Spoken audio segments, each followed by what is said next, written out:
cannot wait for this speech today. Yes, I think this is going to be a very historic day.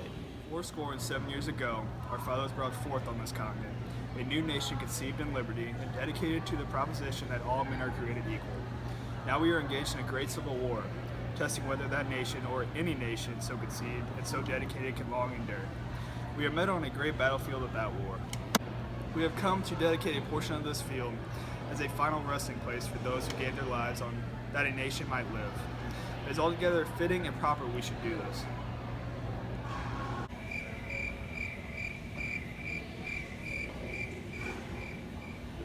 Is that it? What's the problem? That speech just did not leave a lasting impression on me. Are you kidding me? Sorry, you were just missing a conclusion. That's it. What's a conclusion? A conclusion is the end or finish of an event or presentation. It summarizes the thesis and main points and ends the piece with a strong image. Also, it may include a quotation and or challenging statement. Mr. Lincoln, I'm afraid your speech didn't do any of that. Could you further elaborate? Sure, let's take a look.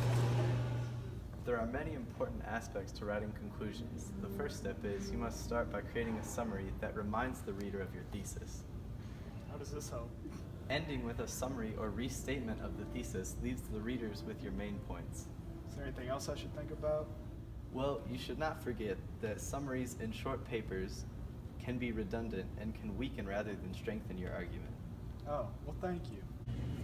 Did you also know that you can use quotations to introduce a second opinion or conclude with remarks by a compelling witness or a noted authority?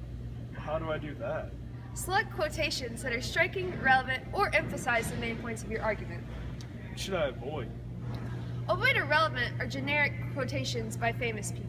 Unless it directly addresses your thesis, a quotation by a celebrity or historic figure will not impress your audience. Oh, well, thank you. In addition, narrative and descriptive essays can have power if they leave the reader with compelling facts or scenes. Interesting. Don't forget to use concluding images and statements suited to the conventions of the discourse community and the nature of the document. Oh, well, thank you. Lastly, challenging statements can really strengthen your conclusion. Oh, really? Yes, writers of persuasive essays frequently conclude with an appeal, warning, prediction, or a challenge aimed at the reader. Well, thank you. You think you're ready to conclude your speech now, Mr. Lincoln? I think I am. But in a larger sense, we cannot dedicate, we cannot consecrate, we cannot hollow this ground. The brave men living and the dead who struggled here have consecrated it, far above our poor power to add or detract. The world will little note nor long remember what we say here, but it can never forget what they did here. It is for us a living rather to be dedicated here to the unfinished work which they who fought here have thus far so nobly advanced.